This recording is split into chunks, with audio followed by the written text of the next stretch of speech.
Alright, so we got this thing back from, oh, what is up?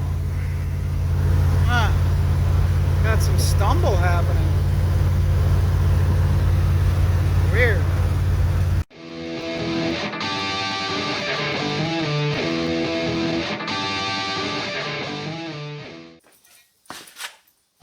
What the heck's happening, everybody? Welcome back to the Half-Assed Garage.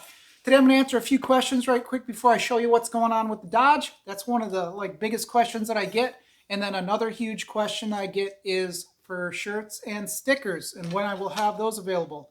And the answer to that, unfortunately, is probably not for a while. I don't have enough demand to make the minimum orders that a lot of these places want. They're like $500 for minimum order of shirts. The print-on-demand places are crazy expensive. It would have been like over $40 per t-shirt for you guys, and that's ridiculous. So there's just not enough demand for those. The dye sublimation, of course there's a plane. The dye sublimation thing where it's printed out and then ironed on or heat pressed on wouldn't look good for me. And if you got any of my earlier stickers, you know that those things just did not come out good at all. So I'm not happy with those, and I don't want to send out anything else that is bad quality. So that place that I got those stickers from was supposed to fix the problem and give me new ones. I paid for them and everything. Never heard back from them. Nothing. So not doing that again. So I have to find a merchant for stickers that's reasonably priced for a small order. And shirt thing I'm just going to have to wait on until there's more of a demand, because that's a lot of money for basically a t-shirt that I'm just going to give away to a few people. I don't really sell merch because I'm not big enough of a channel yet to justify any of that. Who knows down the road? We'll just have to wait and see. So that's shirts and stickers. Stickers will come before shirts. I just don't know when. So that's what I got for you. So now on to the Dodge. So we're on our way home. Can't make this stuff up, folks. That's a tow truck behind me, and that tow truck has my Dodge D150 on it. Because on the way home, driving it from picking it up to get the trans fixed, and they fixed the trans, the fuel pump on my truck died. It's a brand new Walbro pump, and it died on a road not too dissimilar to this, except a lot more traffic. So it was on the side of the road. I got stung by yellow jackets. The tank insert that I made for my Walbro fuel pump pulled out of the tank again. And $5.50 per mile and a $70 hookup charge later, I'm tooling down the road to take my Ram back to my house. All right, there is the bill to tow it home, $123.60. On the back of this thing, which I'll get into tomorrow, right kind of at the top there, is the idle air control valve, where those wires are going into at the top. Right there. That's the idle air control valve. When this thing was acting up, it was just doing this weird like shunk, shunk, shunk, shunk sound. And I don't know what that means. And as it was doing that, the idle would change quite a bit. So I'm not exactly sure how that system works. I never really paid attention to it. It's supposed to work out of the box. I don't know, maybe it has something to do with the fuel pump being bad. So we'll try it. Fuel pump. Initial squirt. We'll try it again. We'll prime it again and see.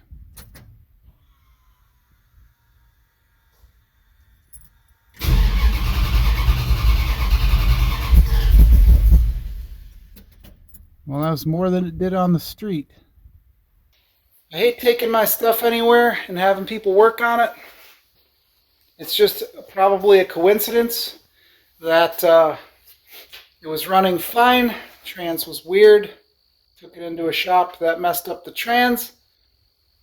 And now the thing doesn't run and stranded me on the side of the road. So here's what was wrong with the trans. On the back, underneath the tail shaft, there is a pin that goes through the housing, and that pin holds I think it's the first and reverse servo arm, like a lever, like a rocker shaft. There's a pin that goes through the case. It's got an O-ring on it, and he said that that O-ring got tore, and it's a relatively common thing apparently. Whenever you slide that pin in, it can get snagged on a burr, tear it. He said when he pulled it out, that thing came out in 2 pieces. So the O-ring was shot, and that's apparently where it's leaking from, according to him. Now, I don't see any leaks yet. We'll check tomorrow. I looked on the way home. I was crawling around under this thing. Whenever I was out on the side of the road, I didn't see any trans leaks. So I guess that's good, right? So there's that. That's what was wrong with the transmission, apparently. The person that worked on this truck that did the trans is a reputable shop. So, and we have people that we know in common. So, I mean, you would think that it's not that big of a deal. They work on a lot of pretty awesome cars in there. So I wouldn't imagine that it would be something else. But he did say that he adjusted the timing, hooked up a couple of sensors that I didn't have hooked up, but I actually did, but they were controlled by the Holly. But it wasn't anything big. It was like, temp, right? So you put a temp sender in it and oil pressure. But I've already had those things on. They were just, or I'm sorry, it wasn't oil pressure. I forgot what the other one was. But those were already controlled by the Holly. He just didn't look on the screen, or he didn't realize what they were saying. I don't know. He just didn't look at it. You know, when I see a car like this, first thing I do is I say, would you look at this? So he put those things in for me. Is what it is. I have no idea what this thing. Now what Jay says is he wants me to reroute my coil wires and put basically ferrite cores on it. Those things, if you ever saw electronics that have like your cord has like a big block, like a round thing on it, like a barrel, like stuck on the cord. Those are iron ferrite, like magnetic cores. They look like a donut. And that's supposed to take some of the noise out of the system. He thinks possibly there's some noise being generated by the coil wires interfering with the idle air control valve on this truck. Whether that's true or not, I don't know. I mean, iron ferrite cores are cool, and but you know, I don't know if that's necessarily the smoking gun to this thing, but he suspects it. Iron ferrite cores are like dirt cheap, so I might as well try it. Reroute the coil wires. I'll give that a shot, but it's firing, which is more than it did earlier today. But it's going to rain for the next 5 days. I think that's what I was getting at. I should have left it, but I can't, because this upper rain sill, the rain gutter here, I don't know if I showed you guys a video of that or not, but these are super notorious on these Dodges to rust out here. So the seam sealer that they put down inside of here, it cracks, and then the water gets down, it gets inside the cab, it goes in the headliner, it runs down inside and rots these roof lines out right up in here. Once those roofs are rusty and they start going through, it's done. You got to replace the whole roof on it. So I took all of that stuff out, and I never replaced it because I haven't painted the truck yet. The truck isn't finished. So it wasn't ever supposed to be out in the elements, and that's why I couldn't do it. So we're supposed to get like way over an inch of rain. Like over the next 5 days, it's going to be like 4 inches of rain. Can't leave this thing sit out with that kind of weather. As far as the transmission goes, I guess it's fixed. I don't know. I never got to drive it long enough to find out. But when I was crawling around under there in the middle of the night in the dark, I found that my fuel pump module has pulled out of the tank again. So the extended grip range nut certs didn't work. They failed again. Some of you all suggested doing well nuts. Well, I don't think that the well nuts will work. So this is my solution. This is the gasket for my module, and this is the template for it. So my module is this big. If you don't know what I'm talking about, check out some of my other videos on this Dodge, and you'll see the whole fuel pump or fuel tank, fuel pump modification that I made on it, and you'll understand that. So what I'm going to make is a backing plate that fits inside the tank, and my module will then go on top, and it'll sandwich the tank, let's say, between this backing plate and my module. So I think that'll solve all the problems of the nut certs not engaging correctly and pulling out of this soft ABS tank and all that. Also, I think one of the issues that I'm having is because the fuel tank is 6 feet long and, you know, big, there's no baffles in it at all. It's just a big ABS shell. It's the open cavity in there that, since my fuel pump is on like a stick that goes down to the bottom of the tank, the fuel rushing back is hitting that pump and just making it a giant lever and ripping my module right out of the top of the tank. So that's my theory anyway. It looks like it. I'll show you in a sec, and hopefully this will fix the problem. That's it. They don't make this tank. You can't buy this tank. You can't buy the sending unit for it. This 37-gallon tank is obsolete part. There are no parts for it, so I can't even like go get a different one and try it again with a different thing. This is it. So it either has to work or I have to get a different type of tank for it altogether.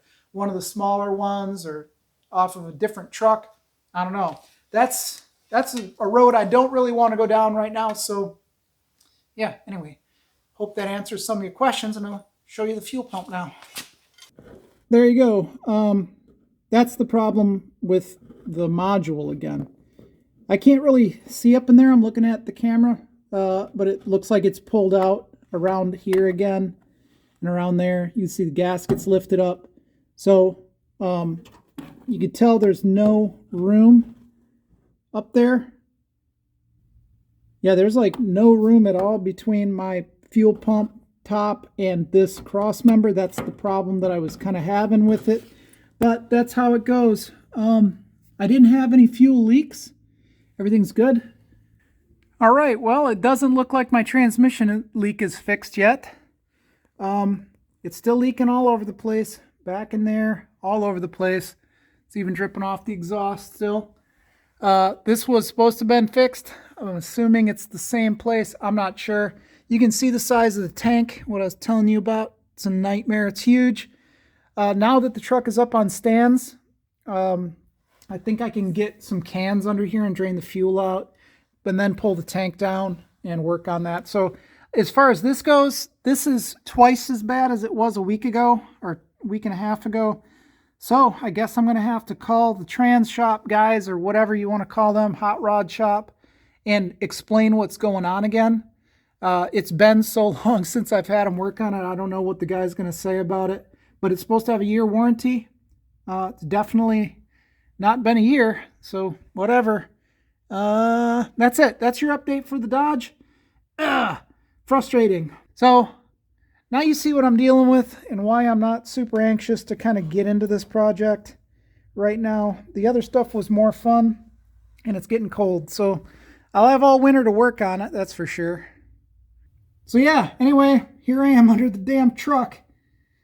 Spent way too much time under this truck and not enough time in it driving it. So you can see that it's kind of a mess and why I've been avoiding even getting into this. So I've been doing some other fun projects instead.